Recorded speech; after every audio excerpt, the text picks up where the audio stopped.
इस तरीके के 4 वायर वाले भी बना सकते हैं एग्ज़ाम में, यदि आपके पास टाइम नहीं है तो। पोटेंशियोमीटर में है 4 मीटर और 10 मीटर लॉन्ग वायर, तो 4 मीटर में 4 ही वायर बनाने होते हैं, बड़ा आसान हो जाता है। ठीक है, तो ए एंड बी ये 2 एंड पॉइंट है, यहाँ पर आप ब्रास स्ट्रिप्स से उसको कनेक्ट करते हैं with the help of brass strips. ठीक है, ये ब्रास स्ट्रिप्स जो है they make it a long continuous long brass strips. ठीक है, ये पूरे वायर को एक कंटिन्यूअस लॉन्ग 4 मीटर वायर बना देते हैं। ठीक है, 10 मीटर लॉन्ग है तो 10 1 मीटर लॉन्ग वायर्स लेंगे and each of them are alternately connected with the help of brass strips to make a 10 metre long continuous wire between point A and B. Below each of the wire there is a scale. ये scale होगा. On that scale there will be marking. With the help of this we can find out position of null deflection point. ठीक है, A और B से क्या होगा, A और B से 2 कनेक्टिंग स्क्रूज होंगे जिससे आप एक्सटर्नल सर्किट को कनेक्ट करेंगे।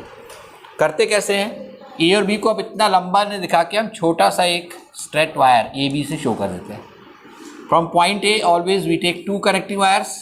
One of them is connected to driver cell E and the other one is connected to given cell whose EMF is unknown.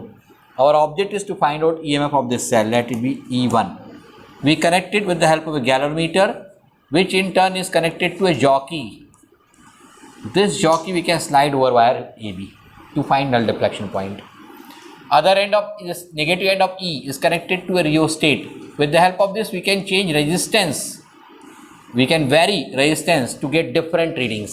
एक रीडिंग लेना नहीं, अपने को 4-5 रीडिंग मिनिमम लेना है, and for that we use this rheostat.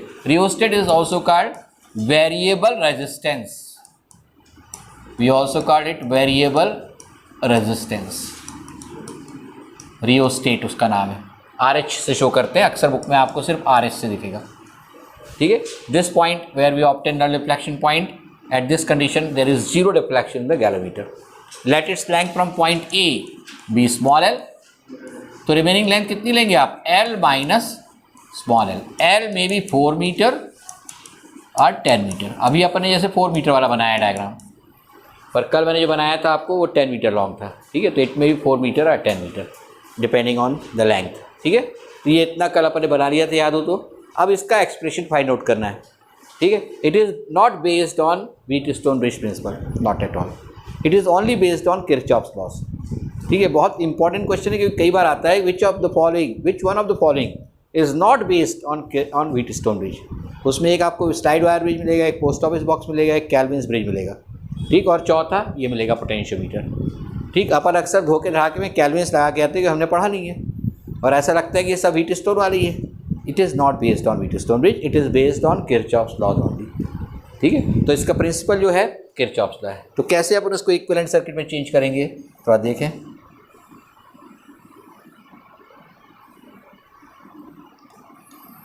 ये जो part है A to C, इसको अपन रेजिस्टेंस फॉर्म में शो करें R into L. Unit length का रेजिस्टेंस स्मॉल r है तो L लेंथ का कितना हो जाएगा, R into L. Remaining portion जो है उसका कितना हो जाएगा, R into L minus L. यहाँ पर EMF E लगा हुआ है और ये अदर एंड पे कनेक्टेड है। यहाँ से आपने इस तरीके से इसको कनेक्ट किया, ये E1 और एक गैलोमीटर लगा हुआ है G, और ये जॉकी यहाँ पर C पॉइंट पर है, ये A है and this is B, this is driver cell E and this is that EMF unknown resistance whose EMF is unknown cell whose EMF is E1। ये इतना सर्किट डायग्राम बना लिया आपने, उसका देख करके इक्विवेलेंट रेजिस्टेंस के फॉर्म बनाया हुआ है जिससे कि हम किरचॉफ्स लॉ लगा सकें। Suppose current coming from this circuit भी I, यहाँ से करंट कितना हो जाता है, I1 इज इक्वल टू 0।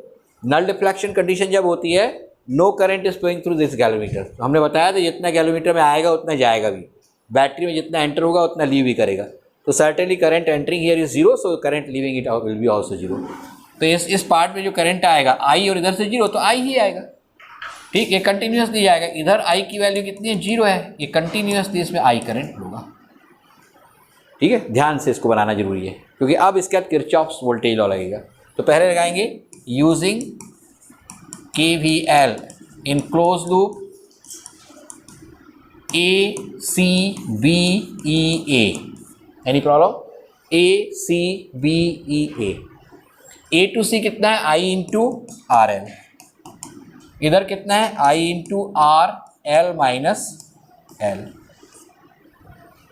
और कुछ तो है नहीं, इज इक्वल टू कितना हो जाएगा, ई, इसका ई एम एफ, क्योंकि ये सेम डायरेक्शन में करंट दे रहा है। इसको और सिंप्लीफाई करेंगे, आई आर कॉमन निकालेंगे तो L plus L minus L is equal to E, L से एल कैंसिल हो जाएगा ये वाला, तो इक्वेशन नंबर 1 मिल जाएगा, I R L is equal to E, equation number 1। अब सेम केवीएल यूज करेंगे किस लूप में, ए सी ई वन ए, नीचे वाले में, ठीक है। तो क्या लिखेंगे, यूजिंग केवीएल इन क्लोज लूप, कौन सा क्लोज लूप है भाई, क्लोज लूप कौन सा आएगा, ए सी ई वन ए, ठीक, इसमें लेंगे तो कितना हो जाएगा, इसमें जब लेंगे तो ए से सी तक कितना आएगा, आई इंटू आर एल, और कुछ तो है ही नहीं इसमें, रेजिस्टेंस इतना ही है, और इज इक्वल टू डायरेक्ट किसके है, ई वन के, बहुत ईजी। अब क्या करना है, 1 डिवाइडेड बाय 2 या 2 डिवाइडेड बाय 1, जो भी कर लें आप, ठीक है, 2 डिवाइडेड बाय 1 कर रहा हूँ मैं, तो 2 डिवाइडेड बाय 1 करने पर कितना आएगा, 2 डिवाइडेड बाय 1, तो 2 is this I R L upon I R capital L is equal to E one upon E, cancel क्या होगा, आई आर से आई आर, तो ई वन की वैल्यू कितनी मिल जाएगी, E one will be equal to E into small L upon capital L, इसको ऐसे लिखते हैं, E one is equal to E upon capital L into small L. क्यों लिखते हैं इस फॉर्मूले, क्योंकि E upon L is defined as potential gradient P G, ठीक है, E upon L is equal to potential gradient, ठीक, इतना अपने को इसमें याद रखना है। तो इक्वेशन नंबर कितने हो जाएंगे, 3, ये फाइनल फॉर्मूला होगा जिसका हम यूज़ करेंगे। हमको सिर्फ unknown point, unknown length, sorry जिस लेंथ बैलेंसिंग लेंथ एल निकालना है, वो निकल जाएगी, उससे वैल्यू पुट करोगे आंसर आ जाएगा। ये आपको नोन रहता है, ड्राइवर सेल का EMF कैपिटल एल इधर 4 मीटर होगा या 10 मीटर होगा, ठीक है, कौन सा वायर यूज़ कर रहे हैं, और स्मॉल एल की वैल्यू आपने निकल ली, ये इसका प्रिंसिपल हो जाएगा, ठीक है, एंड फॉर्मूला। तो कल कहाँ तक लिखे थे अपने, कुछ लिखा नहीं था, सिर्फ डायग्राम बनाया।